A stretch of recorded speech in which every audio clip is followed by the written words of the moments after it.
Okay.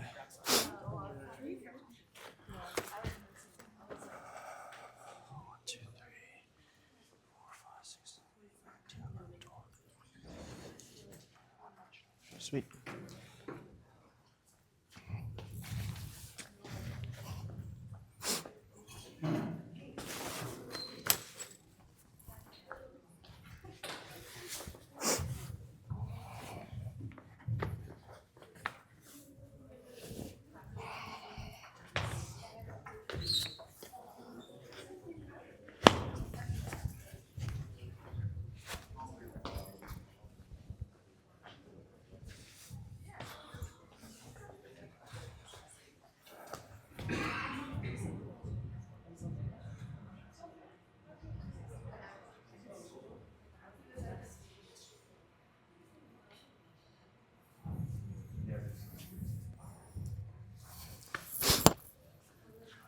Okay, let's begin. Everyone, if you guys don't mind, let's sit in the front row of these seats. This session will be extremely interactive. Coaches, who's not playing this weekend? You guys are? Who's not playing? Like 18. You have extras or no? No, we need extras. You need extras. Get ready to sweat. I couldn't get it to connect for the longest time, but figured it out. I think I just had to blow on my cord a few times, yeah. Okay, you're good. Very weird. I'm good now, yeah. Looks a little blurry. Is there a way to clarify it? It's a spinner. Oh, I see. Yeah. Whoops. You get the size. Is that better? Wait, That helps you out a little bit. that's pretty good actually. Oh. Oh. Oh, that's sick. Okay. It's Oh, high-quality stuff. okay. Perfect. Perfect. Perfect. Perfect. Oh, yeah. Okay. Does anyone know if there are still a few people coming, that they're on their way? If not, they can just stroll in whenever. But guys, welcome. My name is Nathan. I'm the performance director for the club, and today I'll be presenting on what it takes to build an effective warm-up for youth volleyball athletes. A little bit about myself. I've been involved with the club for many, many years. I started out by playing for Apex. This was taken in 2015 when I was in grade 12. I don't know if you can see me right there. Obviously, had a really good time with Apex back in the days, and it really kind of molded who I am as a person in terms of being in love with the sport of volleyball, but also pursuing sports for my career and the rest of my life. Yeah, Ken was my coach back then, and a lot of people that are still in my circle today were formed from these relationships. Got my best friend who lives in New York, and I'm actually playing men's league with a few of these guys in a few hours. So definitely a good time with Apex. Following high school, I was at UBC and wanted to pursue a career in physiotherapy. During that time, UBC offered the athletic trainer program, and I was matched up, luckily, with the men's volleyball team. And when I got into physio school, I was the strength and conditioning coach at McMaster for volleyball, basketball, soccer, and football. During these years in post-secondary, that was when I was really trying to think about synthesizing the knowledge that I had acquired from sports sciences and mixing that with volleyball. Following graduation, I came back to Vancouver. I'm currently working at a private clinic called Mayo. A few days ago, we were at UBC doing some mentorship with the second-year students. And during the past few years after graduation, I also did a little bit of coaching as well. This was with the 18U boys about 2 years ago. And after I had accumulated my physiotherapy as well as strength and conditioning acumen, I was really thinking about how can we integrate a few of these things to the grassroots level of volleyball and at the clubs as well as in high schools. But at the time, when you're a coach, you have limited resources, but also your time is very much given to the athletes in terms of practice planning and making sure that the back end of things are going smoothly. I had the opportunity this past summer to work as a full-time physio with Volleyball Canada. This is the women's next gen team. And this is the first time I was operating in the full capacity of just a support staff as a physio for the team. And it really gave me the chance to do a deep dive on not only what it takes to grow as a physio in this type of environment, but also how to keep the athletes healthy and available throughout the season. And this is basically all my experiences together culminating to this point is what I've came up with for this presentation today, is how can I apply my knowledge and use that to benefit the club, okay? And so through the years of coaching, I was thinking, what are really the needs at these grassroots levels? Well, what are high-level coaches looking for when they're selecting club athletes to play for post-secondary, play for national teams? And after doing a needs analysis, these are some of the key points that I want to accomplish as the performance director over the next few years. Number one is I want early exposure to high performance habits for our athletes. What do high performance habits mean? It means showing up to the games and practices on time, having adequate enough time to warm up your body, making sure that you're hydrating well, making sure that you're having the right nutrition, and also the right recovery steps after the game, right? And what comes with this is that the athletes actually need to just increase their body IQ. If you don't understand what your body is doing during volleyball, if you don't understand how your body works, it's very unlikely that you'll be able to form these high performance habits because you just won't buy in, right? Next, very easy for me to integrate is a proper warm-up and recovery protocol for the team. And today's session is the easiest way I can insert a program into our club that can be standardized. And I think it would be the most important thing when it comes to injury reduction for our teams. Secondly, I want to remove barriers to S&C at all levels. Now, usually at club teams, we often get introduced to lifting at around 16U, 17U, 18U, and we think about strength and conditioning as lifting weights, doing plyometrics and stuff like that. But actually, you can start way younger than that. 12U, 13U, 15U, you can do a lot of things at home, minimal equipment or no equipment needed. And so I want to remove barriers to S&C and potentially give the club some at-home programming that everybody can do if you just had a couch at home, for example. Camera slipped? Oh, come on. Is it too heavy? Let's see. Oh yeah, it'll be posted for sure. Eric, can you keep an eye on this, please?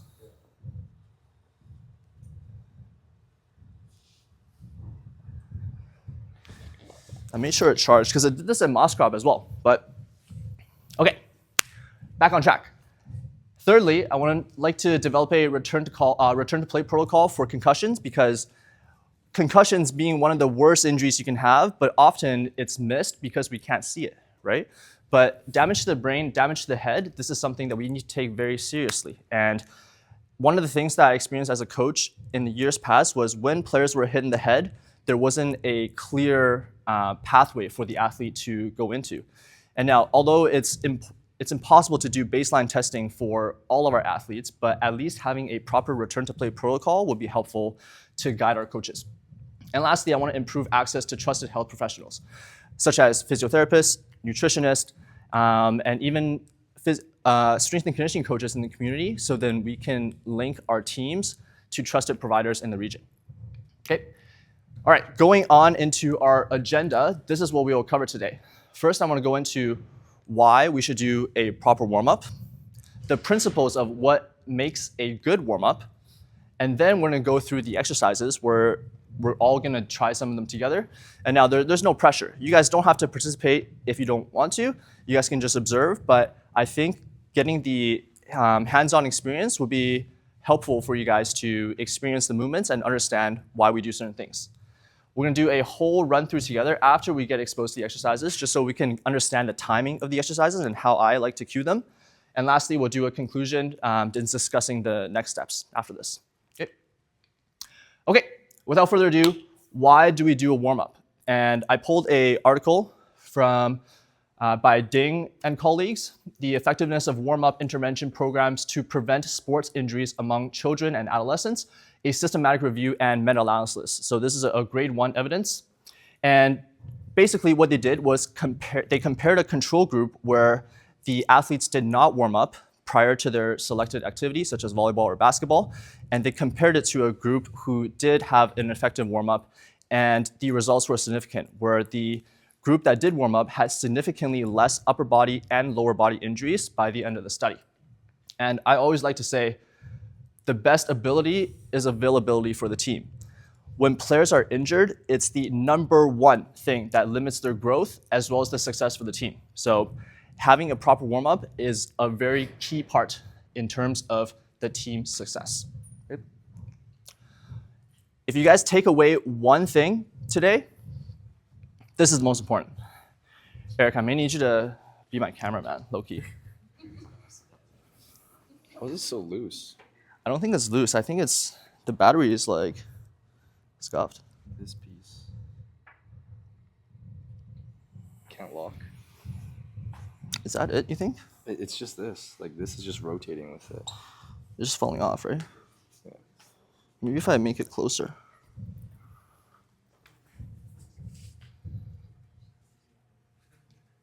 Okay, I got it. Okay, let go for a sec. Let go.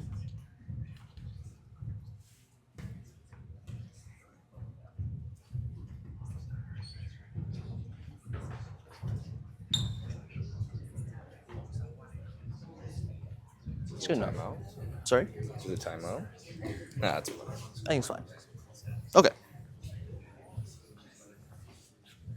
Sorry for the technical difficulties. Did not foresee this. But guys, if you guys take away one thing from the presentation today, this is the one.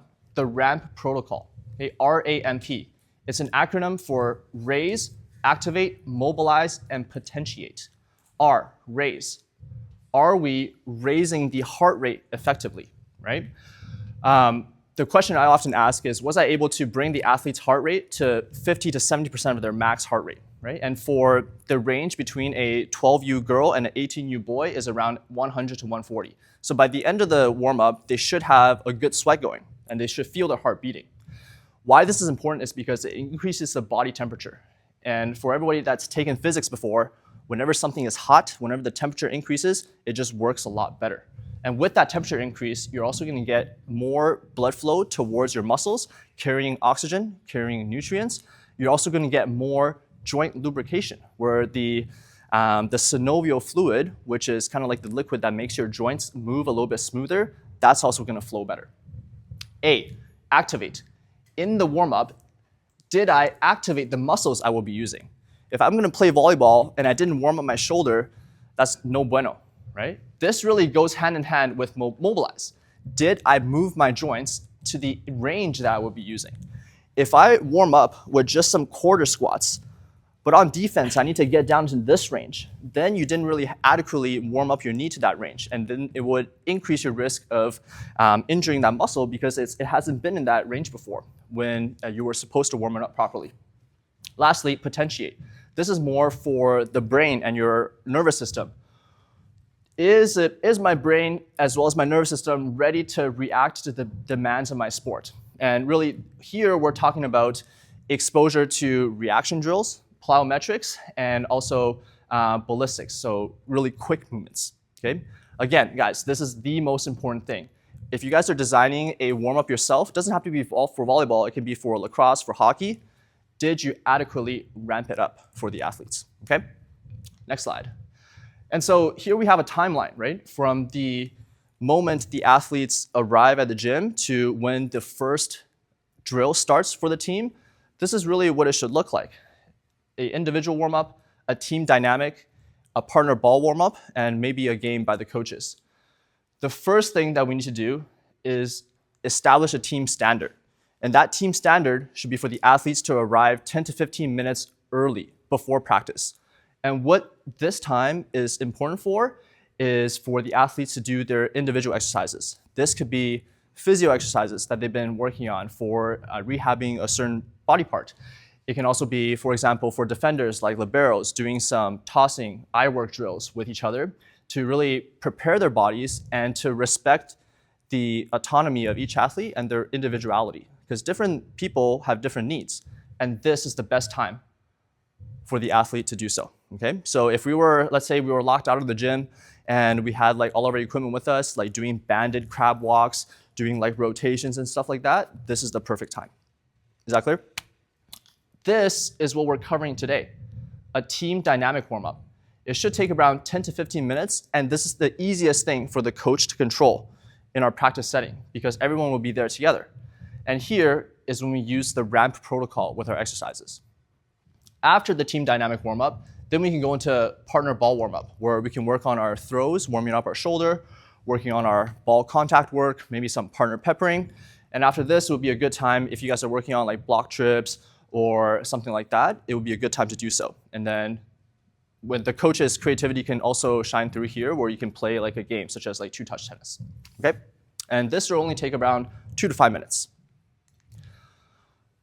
Okay, so now we're getting into our exercises. So here is when we're really trying to ramp it up for the athletes.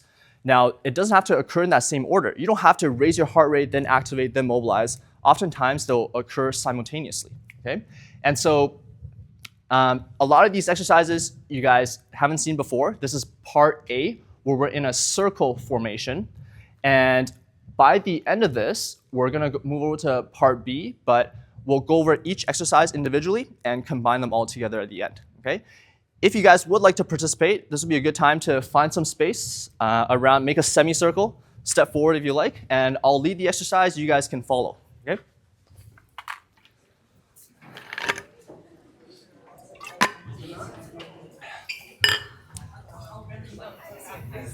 I think it just needs to be balanced, right? Okay, right.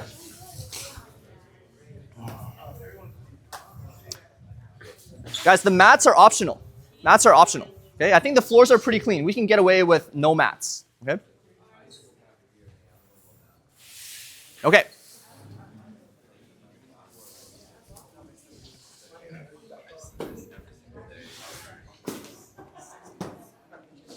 And a lot of coaches here, you guys may have your own warm-up routines, right? I don't want to force anything upon you guys, but hopefully by the end of the session, you can see what my rationale is in terms of selecting these exercises. And if you want to take any of the exercises and insert it into your own warm-ups, that will be the ultimate end goal, okay? First one, we start with neck rotations. When we mobilize and activate the muscles from the body, I like to go from top to bottom. By the end of part A, all of your joints will have been mobilized into the end range needed for volleyball, okay? So it's very sport specific. For neck rotations, I like to place my hands behind my back. Reason why I place my hands behind my back is because it increases the tension between my scapula and my neck, which is where all of our neck muscles attach to. If your neck is stiff, your shoulder will be stiff. If your shoulder is stiff, your neck will for sure be stiff. So if we want to decrease our tension in our shoulder, we have to start with the neck first, okay? Hands behind our back. Let your chin follow your collarbone. Just rock side to side. Keeping your scapula down. As we lift our chin, can we feel a stretch on the side of the neck? Thanks for answering. As we dip our chin down, can we feel a stretch at the back of the neck? For different types of sports, you may go back here. However, for volleyball, there's really no need for us to go into this range, right? For wrestling, I might go into this range. Reason why I don't like to go into the back corner into extreme extension is because for some people, your neck is just not ready, right? And going into that range not only puts more pressure on your vertebral artery, but can also cause some nerve shocks, okay? So 10 times. So if I go right and then left, that's 1 rep. We're gonna do 10 reps for this exercise. Make sense? Next up, number 2, T-spine rotations. So T-spine stands for the thoracic spine. We started at the cervical spine, now we're moving down to the T-spine.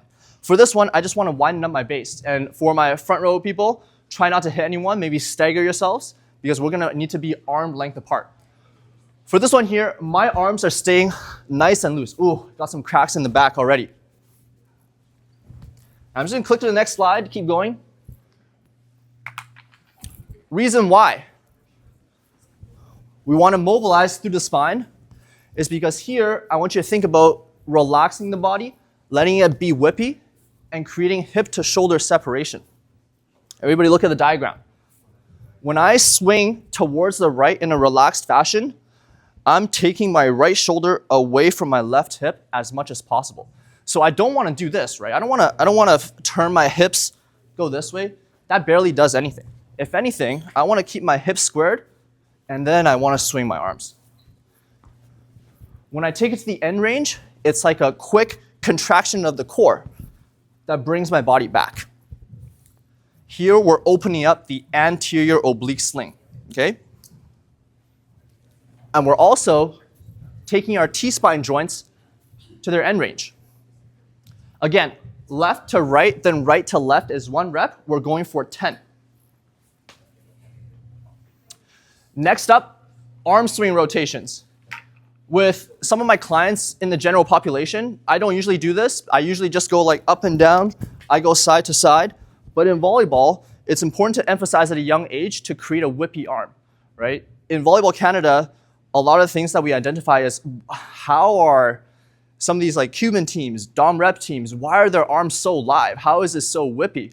And it's because they developed this type of rotation at a young age. We have to learn how to dissociate our core, our shoulder, then our arm and wrist in order to create that chain whip. And the whip starts from the hips and the core, right? So for the arm swing rotations here, I'll just give you guys this view. I want a low draw, relaxed wrist, pull back, create that hip to shoulder separation. Then I want to go into high elbow and swing cross body. Okay, everybody give this a try. Try not to hit anyone here. Nice and loose. We're not doing any wrist action here. We're just warming up the shoulder. If you feel any muscle, maybe it's the posterior stabilizers here just pulling back into that draw. And then you're just cracking the whip from the core. So I like to start from the right side first. And the other hand, sometimes if I feel focused, I may have this side on my chest to feel for that contraction, or I may mimic the arm swing. Can everyone see how if we don't warm up our arm swing in an effective way where we're gradually going stepwise, then we go hit a ball max speed, it can sometimes upset the shoulder, right? So here we're just lubricating all of the ranges of motion. So everyone take a look here. We just mobilized the red side, right? External obliques on this side, pecs, which isn't pictured, connecting to the adductors and the internal obliques, which isn't pictured. But it's also equally important to go the opposite side, right? For a right-handed hitter in volleyball, this is often missed. We're so good at swing on our right that we often neglect the left. So let's do the other side now, okay? It's gonna feel weird at first, but think about pulling back and snapping the whip from the core.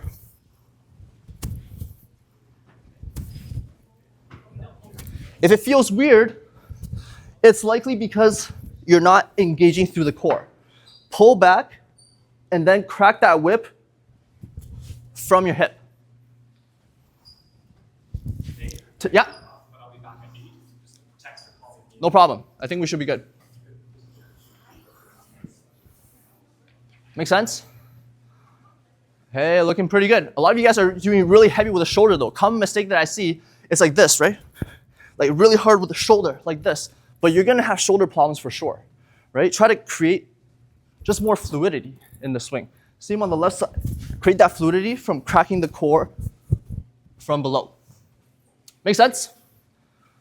Great. This is a very important graphic that you guys should take away. Okay, the anterior oblique sling and the posterior oblique sling. Huge implications in terms of protecting the lower back and the spine. Next, we're moving down. Okay, let's go into hip circles. Hip circles, I like to go 5 times one way, then 5 times the other way. When I'm doing hip circles, it's just not small like this, right? I also want to get my lumbar spine into the picture. So let's all do 5. Clockwise first.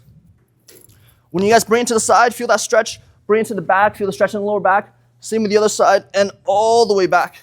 Bring it around. 3, 4,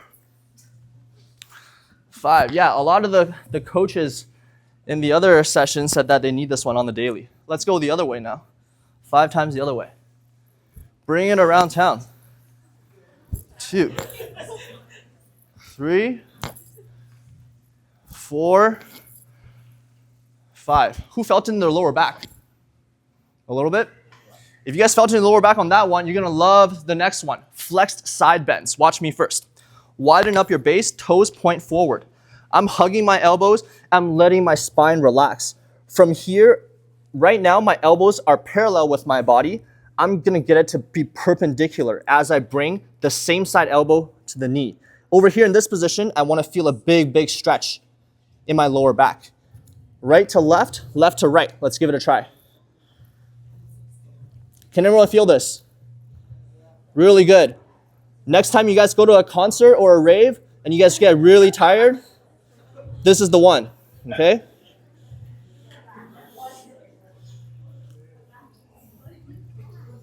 Seven, 8, 9. Very nice.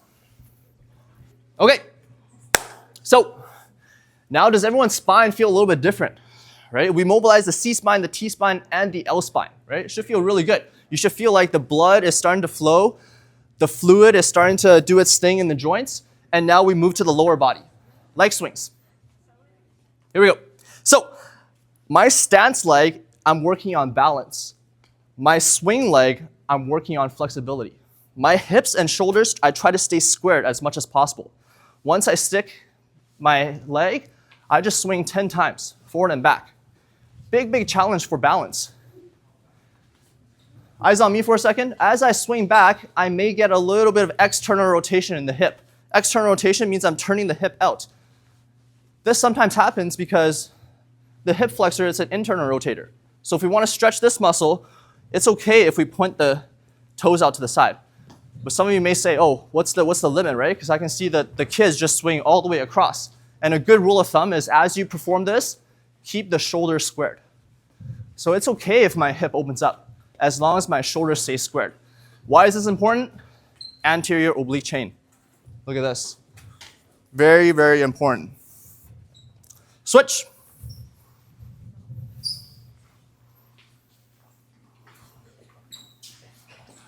Nice work. Yeah, I just like to put my hands on my waist. Nice and easy. And if you guys are losing your balance, it's okay. You still have the rest of the season to practice, okay? Next up, wrist and ankle rotations, okay? So for this one here, we're going to our smaller joints. I don't want to plant my foot into the ground really hard. It's kind of like I'm just doing the stanky leg, right? Just really, really loose, right? And while I'm doing this, I'm adding in the wrist rotations. Nice and easy. Mobilize into a range in the ankle and the wrist that's non-painful, okay? Volleyball has huge demands on the ankle and the wrist. Let's get them to their end range. Switch. And I just like, for right side, I just go clockwise. Left side, I just go counterclockwise. Keep it easy. Any questions here? It requires just a little bit of coordination. Okay, next up's one of my favorite, but I'm gonna get rid of this WhatsApp notification.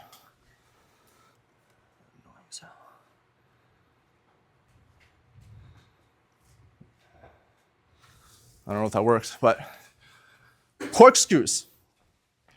Is anyone familiar with the term tripod foot? Andy for sure would know, right? Okay, so this is what's important in terms of stability of the leg. I'm gonna take my shoes off, you guys don't have to, okay? Let's start on the right side first. Place your right foot on the ground. I'm gonna do 5 reps, but here, I wanna take this right hip into full internal rotation while staying grounded, okay? So I'm going all the way across. Perhaps you may feel a stretch in the front or the back of the hip. Perhaps you may feel in the hamstrings. But as you guys are doing this, think about what your foot is doing. Is your stance leg, so for me, that's the right leg right now, is my arch actively engaged? I don't want my foot to just flop. I want my arch to be picked up from the ground, right? The tripod, the right side arch, the stance leg. This is very important, the tripod. If we want to have good contact with the ground, we need 3 points of contact in our foot. The base of the first metatarsal, so base of the big toe, the head of the first metatarsal, the head of the 5th metatarsal, as well as our heel. All 3 points must be in contact with the ground, and all 3 points ideally should have 33.33% of your body weight on there, okay? So as I'm doing this, my foot should ideally be in a pronated position to start. Pronating means that my arch is a little bit closer to the ground. That's opposite of supinating. Guys, look what's happening to my arch. So my arch is being picked up right now, but my big toe, the base of my big toe, it never leaves the ground. So if you guys want to take off your shoes and try this, give it a try. This, unfortunately, they won't teach you in PE class, but it's very, very important in terms of increasing your body IQ.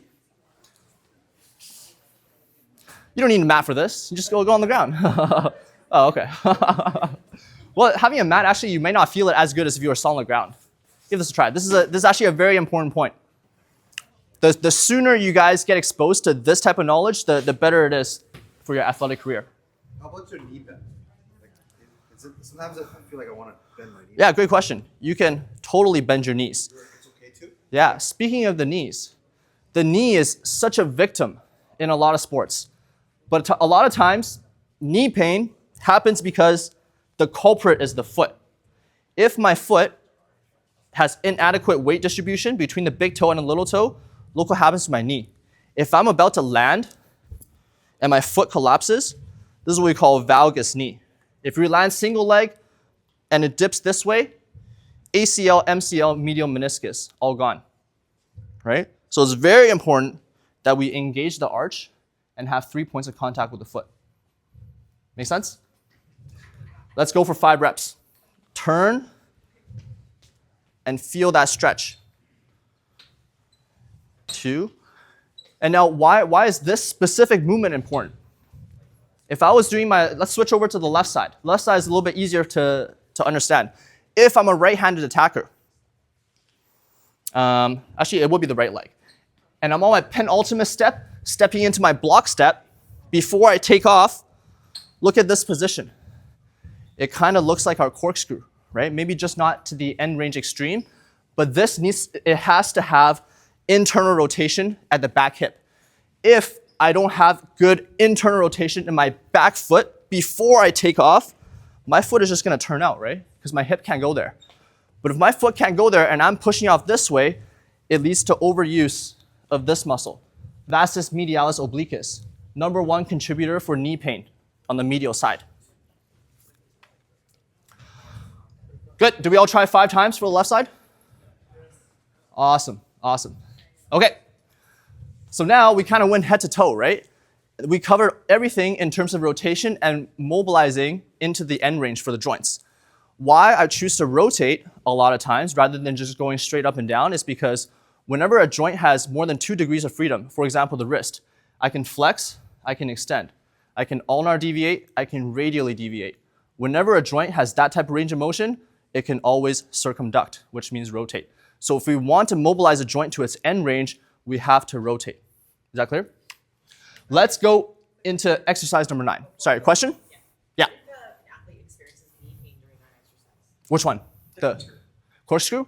Mobilize into a pain-free range, right? You don't want to cause a flare-up in terms of anything, right?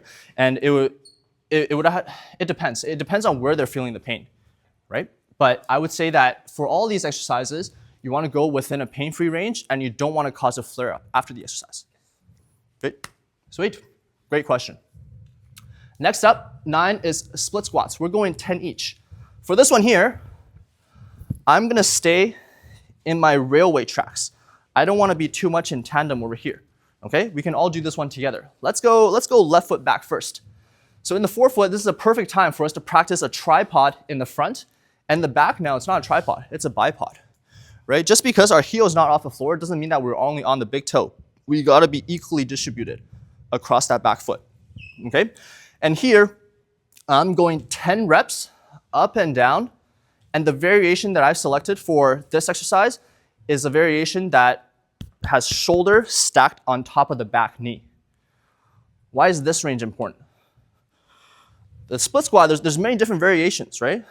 There's this variation that we just did, but if you want to hit your glutes a little bit more on the front side, you can always go like this, right? But this, I love for volleyball because the hip flexor is one of the only muscles where if you actually stretch it to be more flexible, you hit a lot harder, right? You guys know Owen Lam, Apex alum, right? In midair, watch how far he can go back with his hip flexor, and you'll know why he hits so hard, right?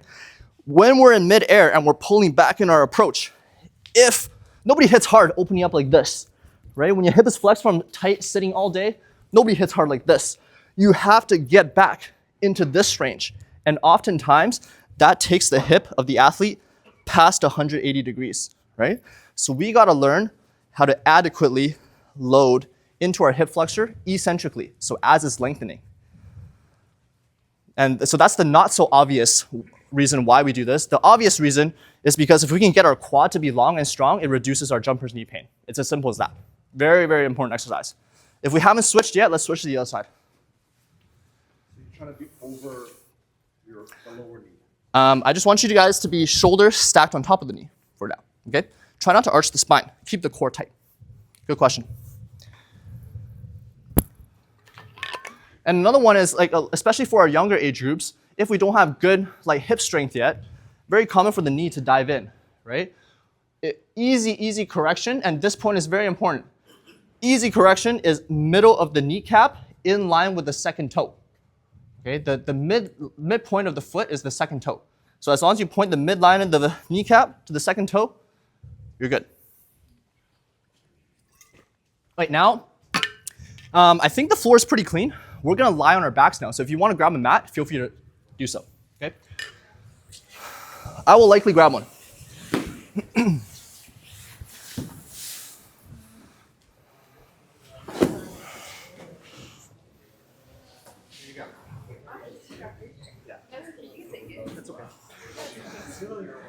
Does anyone want a mat? I'm happy to give mine up. Who wants a mat? Here. Here, you got it. No problem. Okay. Guys, number 10, we're doing single leg glute bridge. Okay?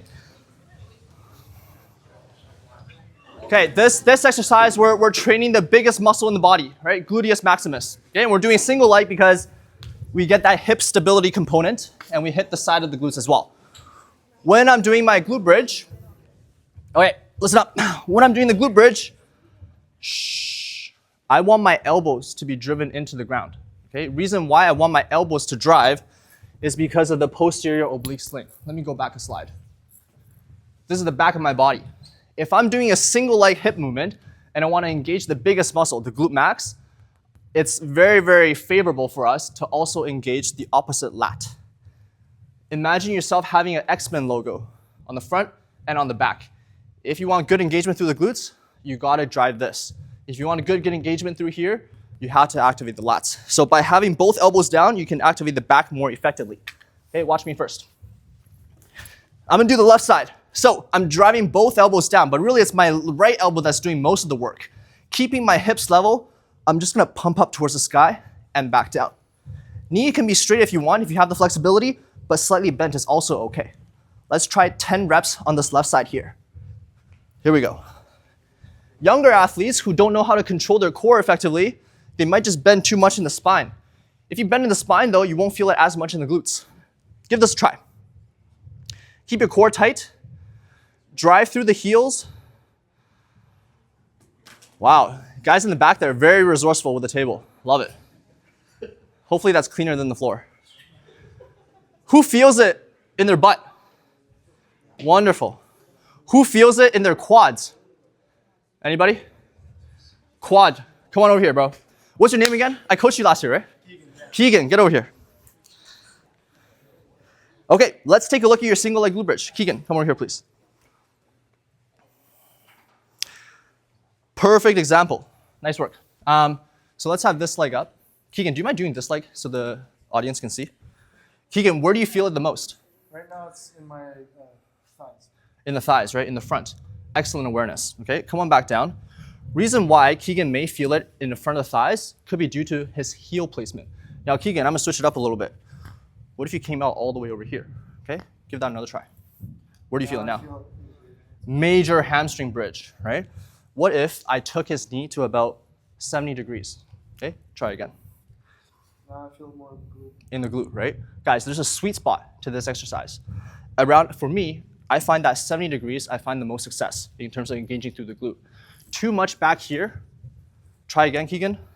It's gonna be all quads. Come on down. Too far. Try again. A lot of hamstring. Neither of these variations are wrong.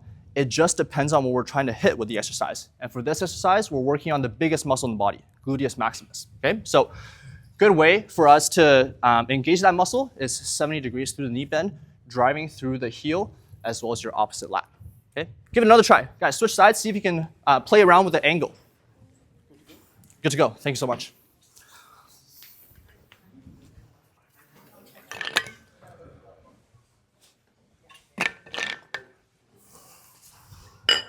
This WhatsApp notification is crazy. What is going on here?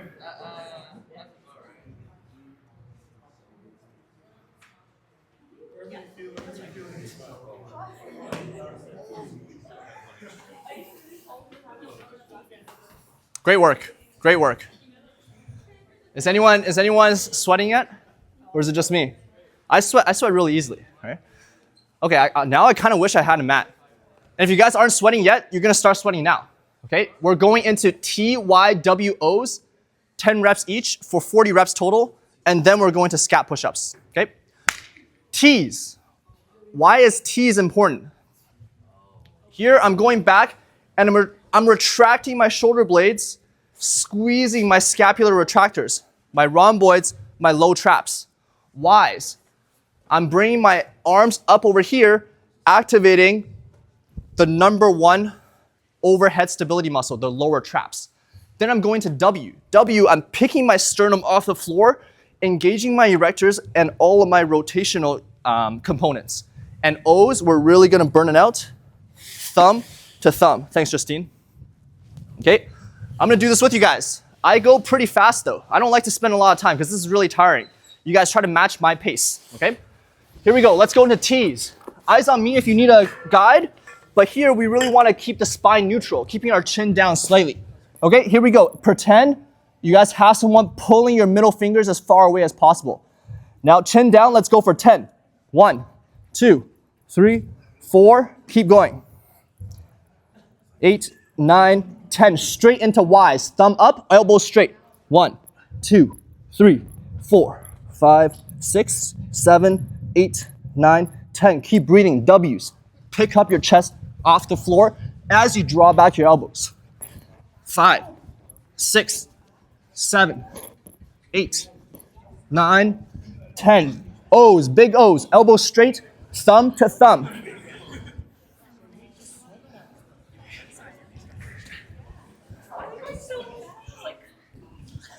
8, 9, 10. Woo! Who felt a burn? Yeah? Who felt like they were ready to give up halfway? Nobody? That's good. If that felt really hard, that's okay. It's an area of opportunity. It means you have the whole season to strengthen your shoulder. And can you guys see how if we did this every single practice, it will bulletproof our young athlete's shoulder just a little bit each time, right? Next up, we want to go into our final exercise of part A, scapular push-ups. Here, we're working on the root of the scapula. I don't care if your rotator cuff is really strong. If the root of your scapula, where it attaches to the thorax, is weak, you're gonna have some problems. It's gonna lead to overuse. The key muscle that we're engaging through here is your serratus anterior by pushing the scapula forward. You may also feel this in the mid-back here. So if knee push-ups are more comfortable, feel free to do knee push-ups. You also have the option to go into full plank here. As I go down, I want to keep my ears as far away from my shoulders as possible, and I'm just controlling gravity, letting my shoulder blades sit back. Watch how my elbows stay straight the entire time, and I'm not collapsing my spine. So I maintain my core tension, and then I push up. Down and up. Breathe in and out. Give it a try if you haven't already. Let's go for 10. Oh, hey, not bad, not bad. Don't bend your elbows, though. Don't bend the elbows. Keep the elbows straight. Kenton, that's textbook back there. Really good. Guys, sometimes you'll feel it under the chest. Sometimes you'll feel it in the rhomboids. It's okay to feel in the rhomboids because as we engage the scapular pushers, the antagonists also have to contract. Okay? Good. Everyone felt that one? Pretty easy, right? You guys got it faster than the last group. Okay, so guys, that was part A, right? So from my experience, this whole section here, it shouldn't take you more than 5 minutes to do. So it's 12 exercises, but as you get into the swing of things, it doesn't actually take that long. And some of these, they only take like 10 to 15 seconds to do, right? When we're just flowing. And all the athletes that I work with, they don't even have to like have me say something. If I miss something, they'll correct me, say, oh, hey, you forgot this. They know it, like it's just knowledge that they'll always carry on for the rest of their lives because they've just repped it so many times. Okay, let's go to part B and C.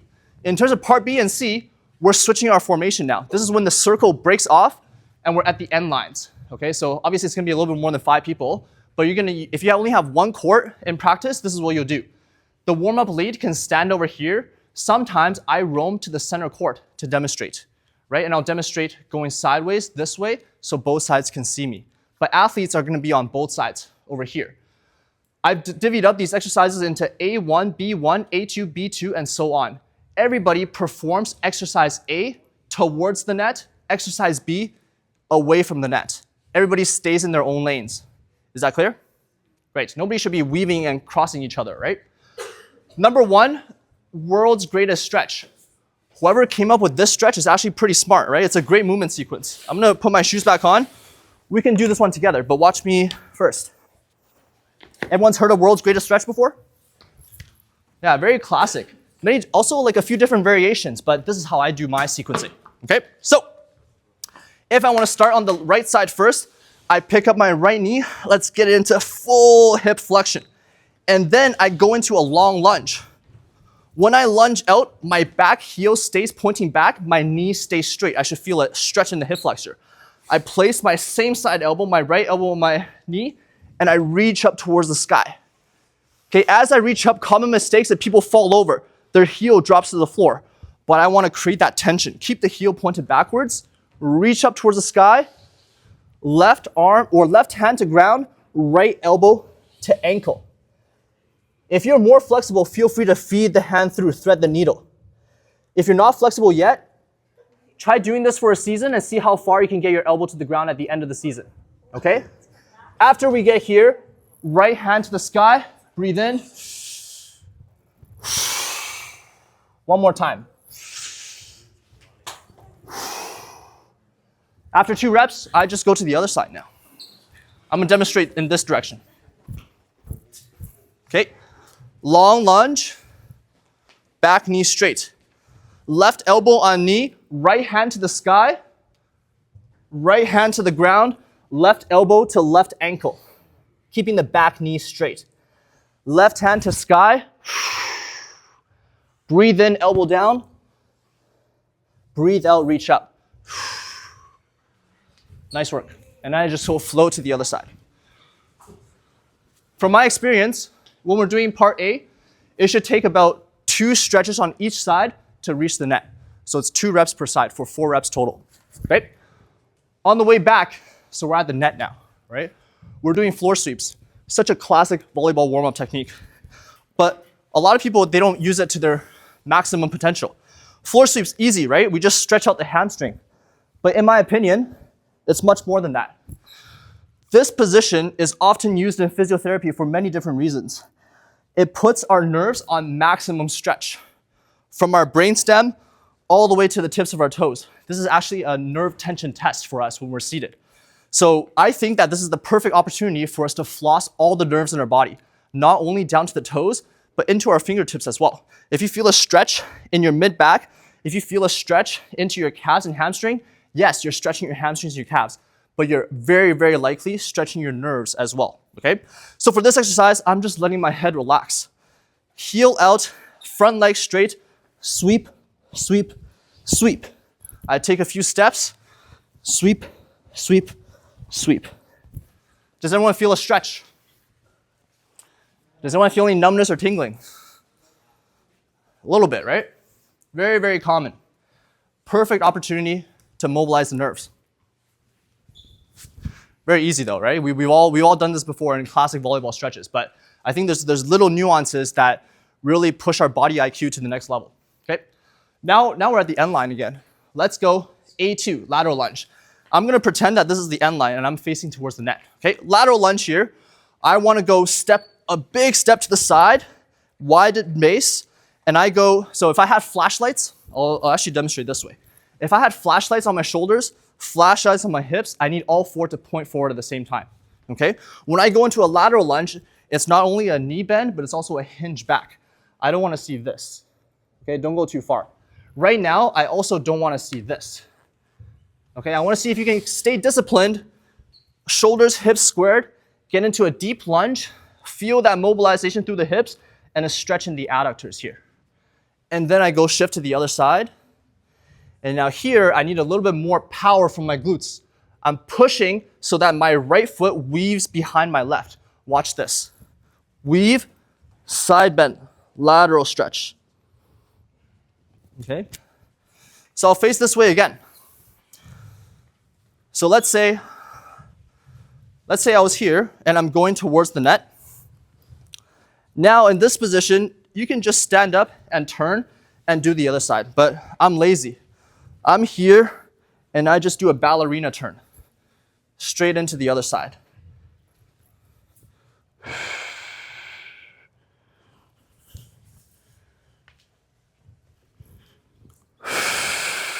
Breathing out as we side bend. Pretty clear? So we're stretching through the adductors and we're also stretching through our lateral line. Very, very good stretch. Very, very key stretch. We're at the net again. How are we doing for time? Pretty good. Sumo squat Y raise. Going towards the net, towards the end line. Let's say I'm in the net right now. Sumo stance. It doesn't have to be this. It's just a little bit wider than shoulder width apart. Kneecap in line with the second toe. I'm going arms straight, down into a big squat, keeping our spine neutral. Lift up with my lower traps while keeping a neutral spine. Standing up. As I stand up, squeeze my glutes, squeeze my quads. Then my arms can come down. And then I do a rotational step. Down, up.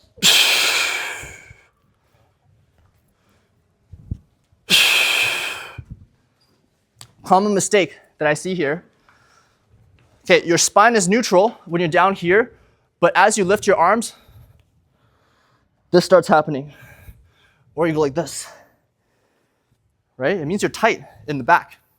If you don't have that full range yet, just go to a range where you can keep your arms straight and stand up. But you should feel that burn in your lower traps, right around here, and your erector muscles. Can everyone feel that? Great job. Next up, we're at the baseline again. Figure 4 stretch. Okay, a little bit easier now. Now we're focusing a little bit more on stretching and balance, okay? I take a step. This is my stance leg. This is the leg being stretched. Key muscle we're stretching here in the figure 4. Can everyone see that 4 shape? It's a nice name. Key muscle that we're stretching is the external rotators of the right hip. Glute max, sometimes glute med, piriformis.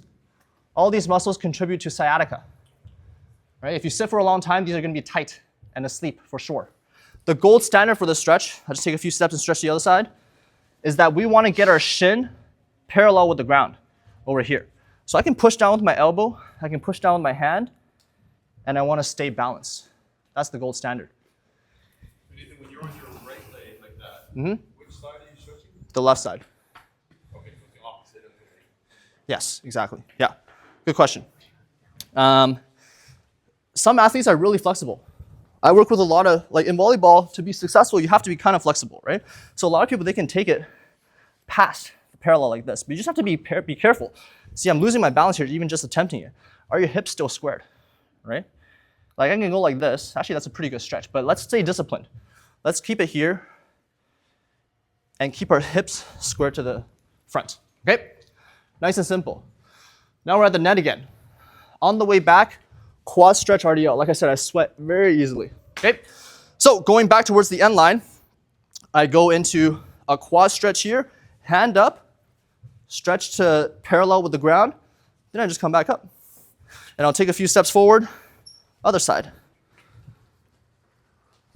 Not only should I feel a stretch in the quad, but I may feel a stretch in the stance leg, hamstrings as well. Great movement here. So this is for some of our young athletes, this might be a more difficult movement, right? Because this is called an internal perturbation. How can we still maintain our balance while our body's center of mass is changing? So we got to be really good at proprioception and balance. If the athletes can't do this yet, a simple quad stretch and a reach, this is totally fine, right? And then they can explore going to smaller ranges and then going into even deeper, okay? So finishing up B3, we're almost there. A4, B4.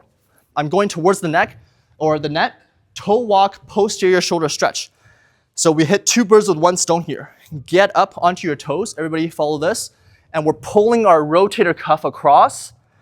If you guys want an advanced cue, you guys can rotate your thumb up and down as we walk. This will stretch different rotator cuffs just by a little bit. Once you get to center court, switch to the other side, just before the attack line.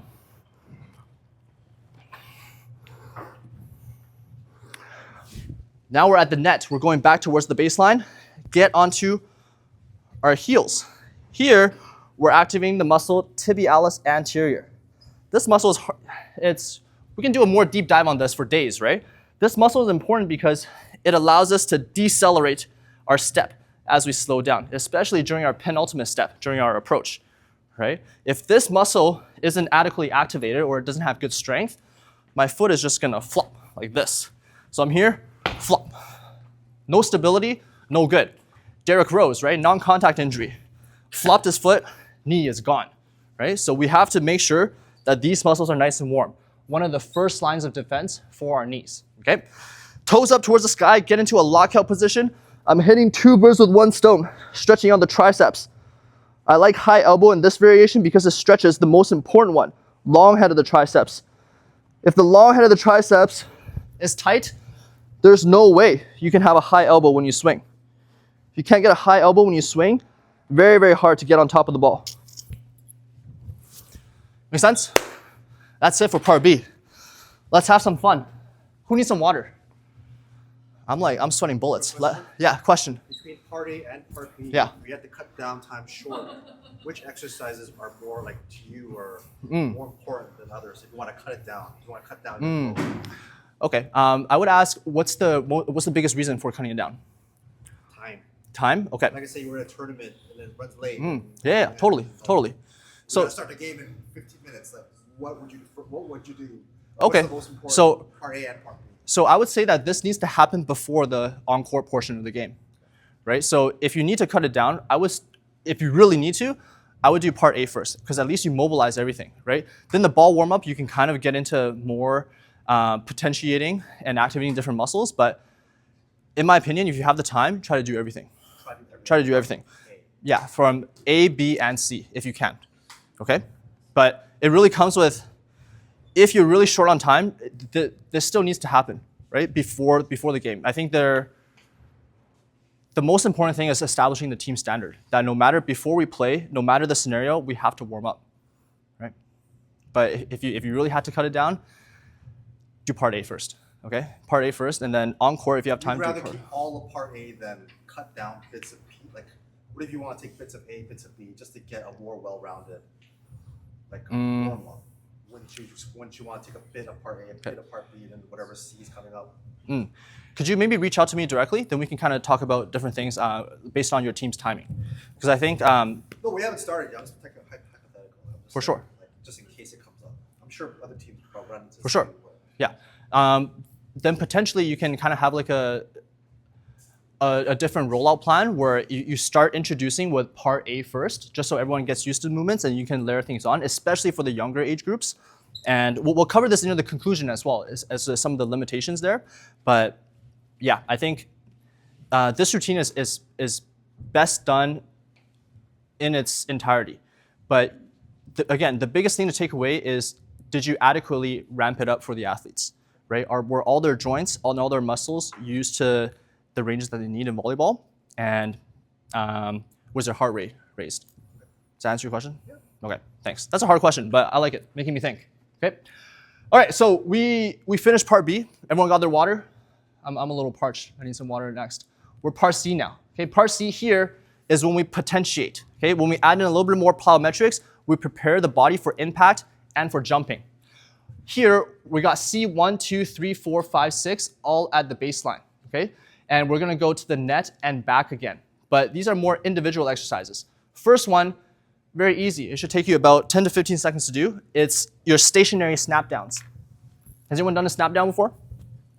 It's essentially, without leaving the ground, can you get up high and come down with force, mimicking landing from a jump? Okay? Very classic exercise in strength and conditioning. When we're doing this, make sure we don't let our feet cave in. Okay? Because if our foot caves in, it's all over. We're gonna go into valgus knee, right? So excellent time for us to work on our landing mechanics. So I'm up here reaching as high as I can, all the way down. 2.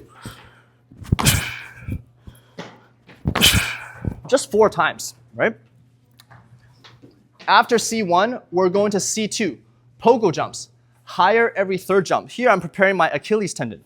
If I'm going towards the net, and I should add that whenever I do jumps in the warm-up, I always add the arms as momentum, okay? So every 3rd jump is a bit higher, looks like this.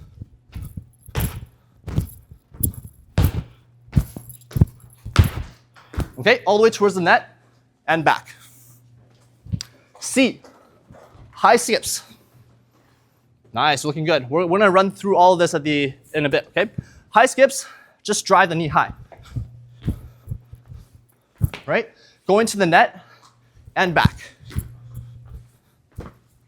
Okay? Then C4, snap down plus single leg lateral hop and bound. Okay? Looks like this. So let's say the net is this way, I'm going towards the net. Here is when I get everybody to face one side. So if I'm here, I might get everybody to face this side, right? So people here are facing this way, people here are facing that way as well. I'm snapping down, landing, and bound.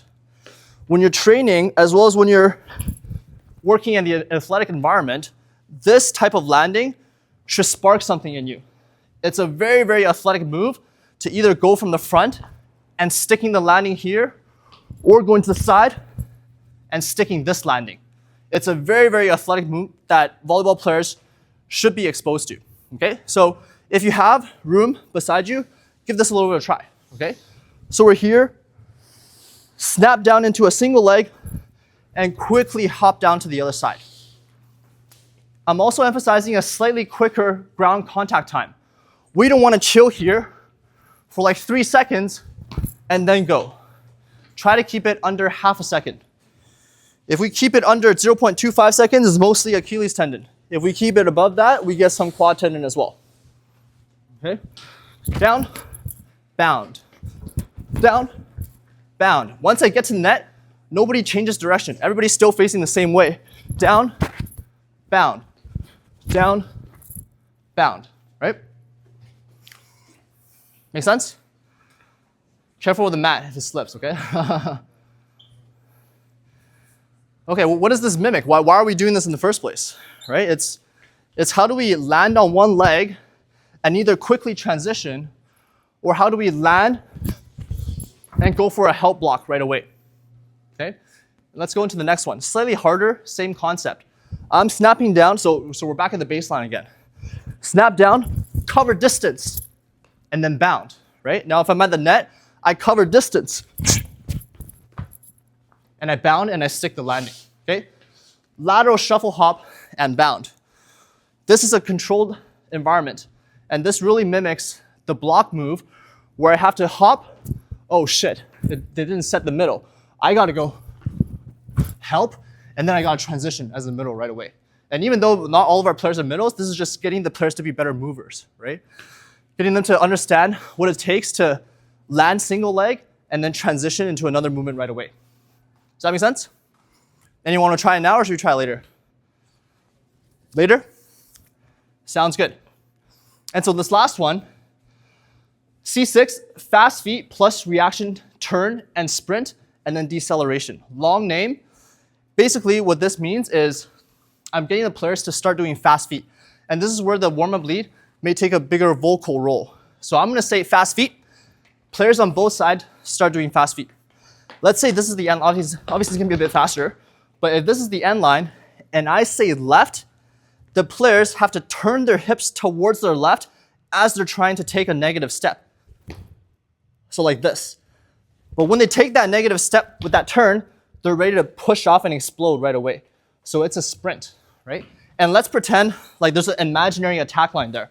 Obviously a very short sprint. It's not the exact movement as we're about to do.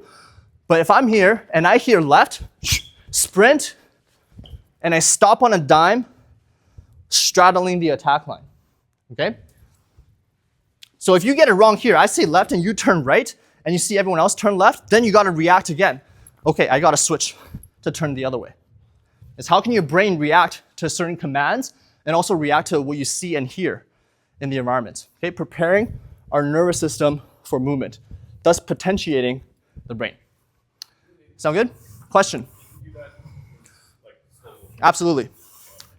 Can you say fast feet? Called out left or right?